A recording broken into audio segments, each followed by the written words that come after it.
दोस्तों, जिस नेता को कभी बिहार बीजेपी का भविष्य बताया जा रहा था, आज वही नेता क्या सत्ता के गलियारों में साइडलाइन किया जा रहा है? और किया जा रहा है तो क्यों? कौन कर रहा है साइडलाइन? किसको उससे डर है? डिप्टी सीएम की कुर्सी, ताकतवर राजस्व विभाग और अब कृषि मंत्रालय। क्या यह सिर्फ जिम्मेदारियों का बदलाव है या फिर बीजेपी के अंदर चल रहा है कोई बड़ा पॉलिटिकल चक्रव्यूह?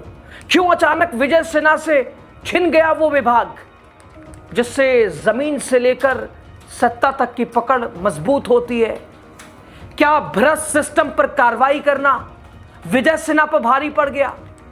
क्या पार्टी के अंदर ही उनके बढ़ते कद से कुछ चेहरे बेचैन हो गए? और सबसे बड़ा सवाल, क्या सम्राट चौधरी को मजबूत करने के लिए विजय सिन्हा को पीछे किया गया, पांव को खींचा गया, परों को काटा गया?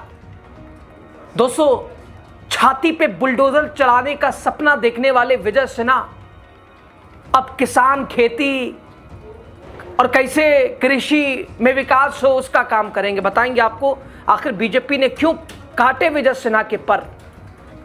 द राजनीति बिहार का खास सेगमेंट आपके सामने है और मैं भी आपके सामने यासूब रजा। दोस्तों, पार्टी को सत्ता में लाने के लिए वर्षों तक जमीन पर मेहनत की, पसीना बहाया, लहू बहाया।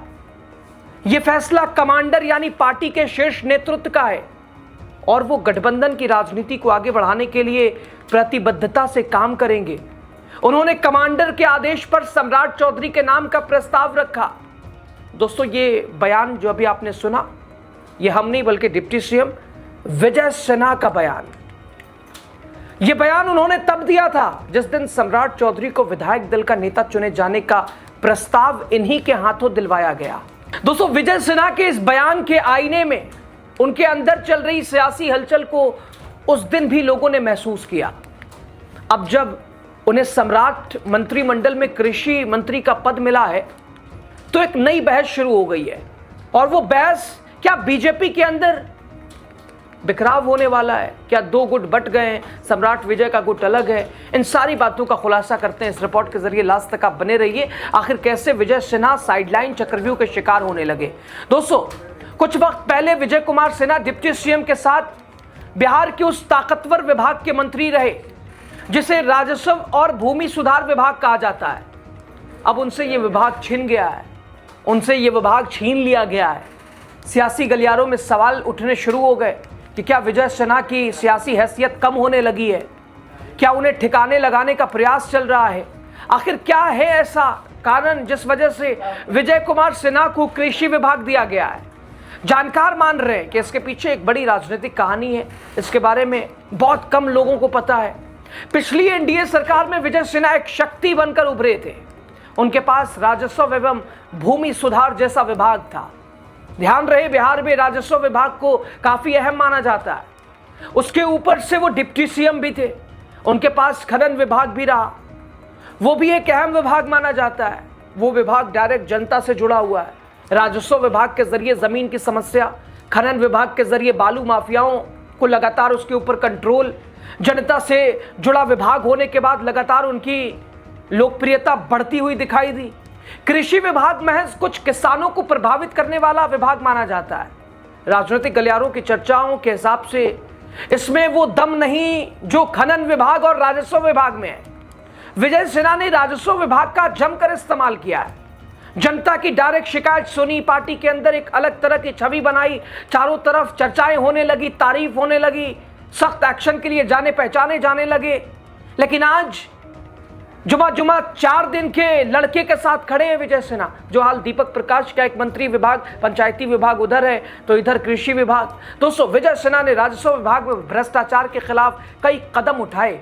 भ्रष्ट अधिकारियों को पूरी तरह उनके ऊपर लगाम लगा दिया, सस्पेंशन शुरू कर दिया, कई बड़ी कार्रवाई की। हालांकि सम्राट चौधरी ने उन्हीं के फैसले को पलट दिया था, तब भी कयास लगाए जाने लगा। क्या दोनों नेताओं के गुट अलग हो गए? अंदर के सूत्रों की अगर माने तो राजस्व विभाग के अधिकारी अपने भ्रष्टाचार की रकम ऊपर तक पहुंचाते हैं। उन्हें लगा कि अब उनकी कमाई बंद हो जाएगी। पूर्व के मंत्रियों की तरह विजय सिन्हा का इलाज जरूरी है। उसके बाद 200 से ज्यादा अधिकारियों ने प्लान के तहत हड़ताल कर दिया। विजय सिन्हा को नीचा दिखाने की साजिश रची गई। सम्राट चौधरी इस दौरान मुख्यमंत्री, सब अदला बदली हो गया। और इस फैसले को भी उन्होंने बदल के रख दिया, सस्पेंशन सारी कैंसिल कर दी, वापस ज्वाइन करने को सारे अंचल अधिकारी को बुला लिया।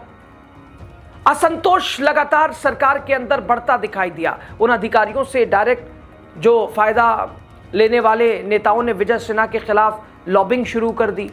जब बिहार में नीतीश कुमार का युग समाप्त हो रहा था, माना जा रहा था कि विजय सिन्हा सीएम पद के लिए बड़े दावेदारों में से एक रहे, उनका संगठन से रिश्ता भी काफी पुराना रहा। दोस्तों, उन्हें आरएसएस का करीबी भी यानी विजय सिन्हा को माना जाता रहा है। समर्थकों को लगा कि अब विजय सिन्हा के सिर ताज सजेगा, लेकिन बीजेपी नेतृत्व ने उन्हीं के हाथों यानी उन्हें प्रस्तावक बनाकर सम्राट चौधरी का नाम आगे कर दिया और कहा, उसके बाद जो मीडिया में बयान दिया उसने साफ संदेश गया कि नेतृत्व के फैसले से संतुष्ट नहीं थे, यही वो चूक कर गए। बाकी उनके विरोधियों ने केंद्रीय नेतृत्व का कान भर दिया। उसके बाद विजय सिन्हा को कैबिनेट में शामिल नहीं किया गया। बताया गया वो गृह विभाग जैसा शक्तिशाली विभाग चाहते थे, दूसरा कोई रिप्लेसमेंट उनकी था भी नहीं उनका, क्योंकि 2 डिप्टी सीएम थे बीजेपी के, एक सीएम बन गया, दूसरा डिप्टी सीएम इतना कमज़ोर, तो उसको भरपाई के लिए गृह विभाग जैसा मजबूत विभाग तो चाहिए था। समर्थकों ने कहा कि उन्हें बड़ी जिम्मेदारी मिलनी चाहिए। उन्होंने अपने मुंह से कुछ नहीं कहा, लेकिन चेहरों से एहसास हो रहा था कि संतुष्ट नहीं है सर। लेकिन सोशल मीडिया, उनके गृह मंत्री बनाए जाने की बात लगातार सोशल मीडिया पे कहे जाने लगा, चर्चाएं थी। जब कैबिनेट विस्तार हुआ तो विजय सिन्हा को कृषि विभाग मिला, राजस्व विभाग भी हाथ से निकल गया जो पहले था। दोस्तों, हालांकि विशेषज्ञ मानते हैं कि कृषि विभाग काफी अहम है, विजय सिन्हा यहां भी कमाल दिखा सकते हैं। अधिकांश आबादी राज्य की कृषि पर निर्भर है। सिंचाई, फसल बीमा, खाद की सप्लाई, किसानों के अनाज की कीमत, सब कुछ मंत्री के हाथ में है। किसानों से जुड़ी योजनाएं काम करने को बहुत कुछ है। अब जानकार ये भी मानते हैं कि बीजेपी उन्हें सरकार से बाहर नहीं करना चाहती है, उन्हें ग्रामीण इलाकों का मुख्य चेहरा बनाना चाहती है। ग्रामीण इलाकों में विजय सिन्हा की मजबूत छवि जब बनेगी, पार्टी के सामने विकल्प मौजूद रहेगा।